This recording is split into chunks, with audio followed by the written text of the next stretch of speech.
Welcome in. We are diving deep today into the life and work of Robert Alejandro. He was a truly remarkable Filipino artist, and we're using a combination of interview excerpts and biographical information to really kind of explore his journey, get a glimpse into some of his milestones, and just understand how others perceived his style. What I think is so captivating about these sources is how they reveal his character.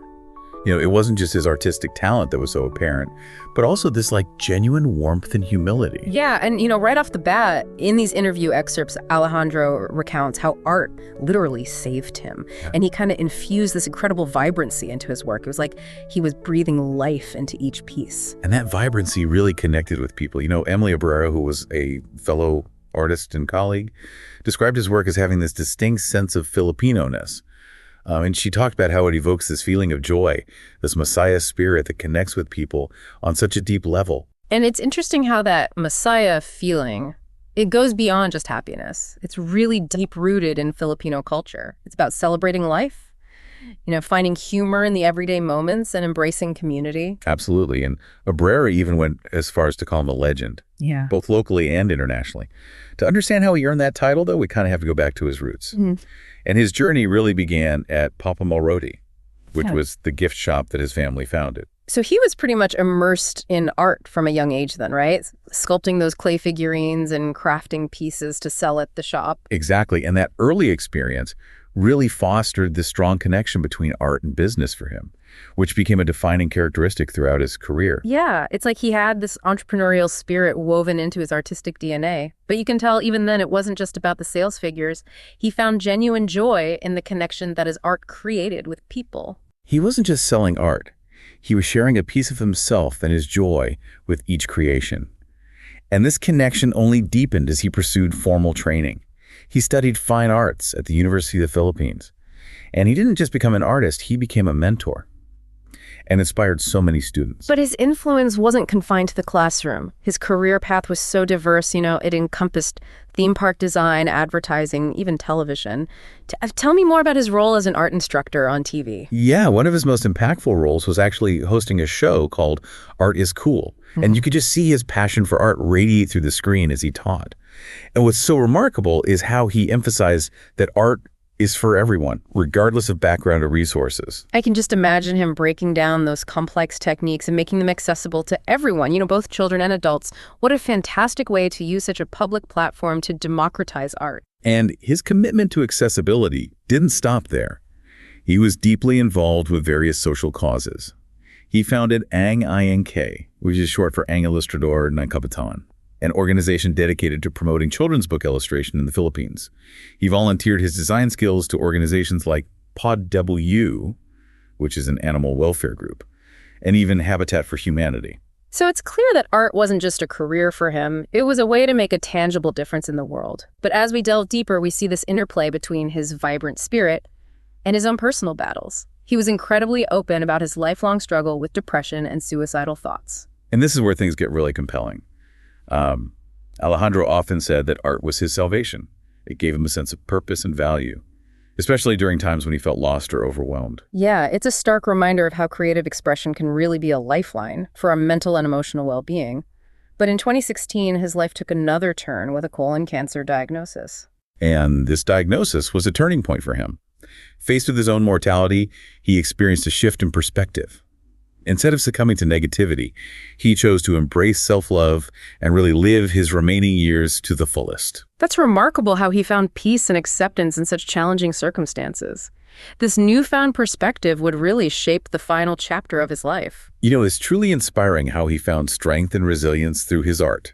It became a source of healing for him, but also for countless others who connected with his work. Yeah, it really highlights how art can transcend, just aesthetics. It can be a lifeline, a form of therapy even, and a way to connect with something larger than ourselves. Exactly. His story resonates because he wasn't just creating beautiful art. He was using it to spread joy, to inspire hope, and to champion causes that he really believed in. And this brings us to his style. He wasn't bound by convention. He carved his own path, creating something truly unique. In the interview, when he was asked about his style, he admitted he couldn't really put it into words. That's interesting. It suggests a very intuitive approach, driven by feeling rather than strict definitions. Precisely. but those who knew him and his work. They described it as Masaya, the Tagalog word for happy or joyful. Right, and we talked about this earlier. The Messiah spirit is so ingrained in Filipino culture. It's about resilience, finding light in darkness, and celebrating life's simple pleasures. And Alejandro's art captured this essence beautifully.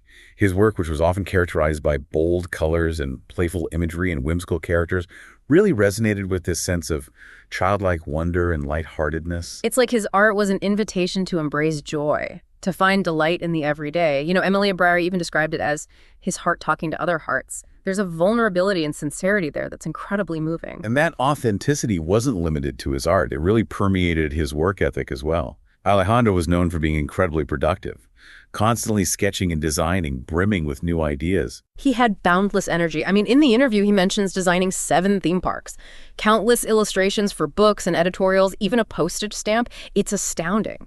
Yeah, and it wasn't just the quantity, it's the diversity. He designed everything from intricate small-scale projects to grand murals and environmental graphics.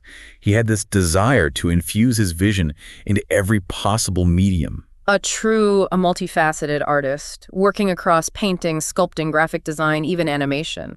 It speaks to his exploration, his refusal to be confined to one form of expression. And let's not forget that this drive, this insatiable need to create, was partly fueled by his struggles. His art became his outlet, his way of processing emotions and finding meaning. It seems like his art granted him a sense of agency, allowed him to channel anxieties and energy into something so positive and beautiful. It's a testament to the power of art to transform not only the artist, but those who experience it.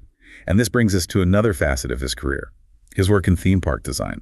Ooh, this is interesting. What kind of approach did he take to designing these immersive experiences? Well, he was known for his ability to infuse spaces with a sense of whimsy and wonder. He wanted to create environments that spark joy and transport visitors. Did he employ any particular design elements or techniques? Oh, absolutely. His signature use of bold colors, playful characters, organic shapes, often inspired by nature. He translated these to three-dimensional spaces. He had this knack for creating immersive environments that felt both magical and inviting. Sounds like a master at blurring the lines between art and experience, inviting visitors to become participants in his creations. Precisely, and this approach was evident in his work as a television art instructor. He didn't just want to teach techniques. He wanted to ignite a passion for creativity. His show Art is Cool was a testament to that. He had this gift for making art feel accessible and engaging for all ages and skill levels. He had this infectious enthusiasm that made learning fun. He broke down those complex concepts and encouraged experimentation, and emphasized the joy of creative exploration. Like he was saying, look, art isn't this stuffy, exclusive thing. It's for everyone. It's about expressing yourself, having fun, and making something beautiful. And he didn't just preach this, he lived it. His commitment to social causes his dedication to mentoring young artists. It stemmed from this belief in art's power to connect and uplift. He wasn't just an artist. He was a facilitator, a connector, using his talents to bridge gaps and create opportunities for others. But his journey took him beyond the Philippines. He made the decision to immigrate to Canada. What prompted this move? It seems to have been a period of introspection and transition for him. He was seeking new experiences, exploring different avenues for his art. But he faced challenges finding work in Canada, which was a stark contrast to his success in the Philippines. It must have been a humbling experience, especially for someone accustomed to recognition and accomplishment. It was. But even amidst uncertainty, he persevered and eventually landed a job in advertising. However, his time in Canada was short-lived. He returned to the Philippines after just 5 months. What led to his return? Was it a longing for home, a pull towards his roots? Family seems to have played a significant role. His mother requested his presence for Christmas, and ultimately he chose to stay. It suggests that, true fulfillment isn't solely about career achievements.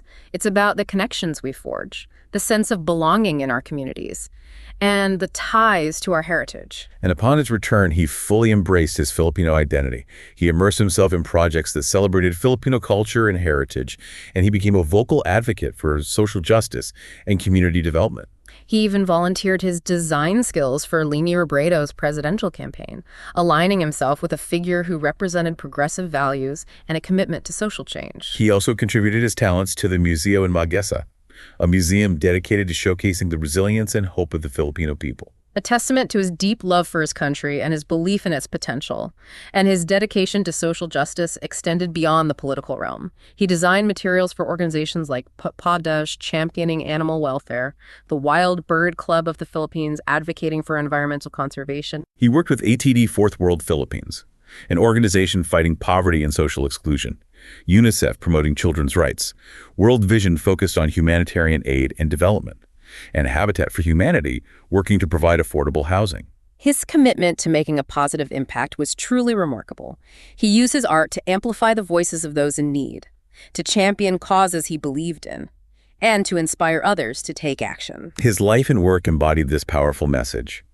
Art is not merely a form of expression. It's a tool for social change, a catalyst for connection, and a force for good. His legacy is one of profound inspiration, reminding us that even amidst personal struggles, we can harness our creativity to make a tangible difference in the world. And sadly, as we reflect on his remarkable life, we also have to acknowledge his recent passing. On November 5th, 2024, Robert Alejandro left this world, leaving behind a vibrant legacy of art and a profound impact on the Filipino art scene and beyond. His loss is deeply felt, but his spirit lives on through his creations, his teachings, and the countless lives he touched with his kindness and generosity, and his unwavering belief in the power of art. You know, it's incredible how even in his passing, Alejandro's story continues to inspire us. Yeah, it really speaks to the enduring power of art, its ability to transcend lifetimes.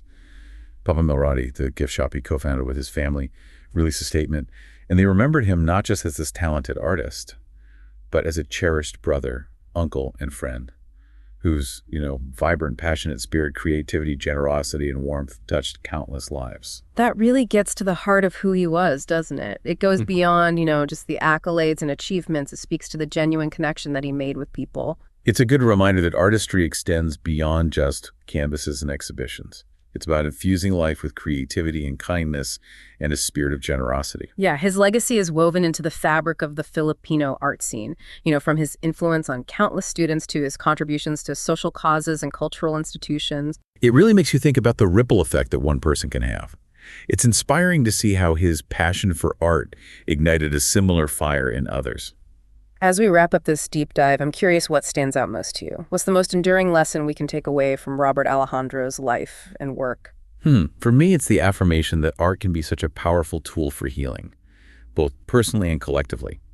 Alejandro's story reminds us that creative expression can help us navigate challenges and find meaning and purpose and connect with others on a deeper level. I couldn't agree more. His life so beautifully illustrates that art isn't just about aesthetics. It's about expressing our humanity, sharing our stories, and striving to make the world a more beautiful and compassionate place. And I think perhaps the most important takeaway is that everyone has the potential for artistic expression.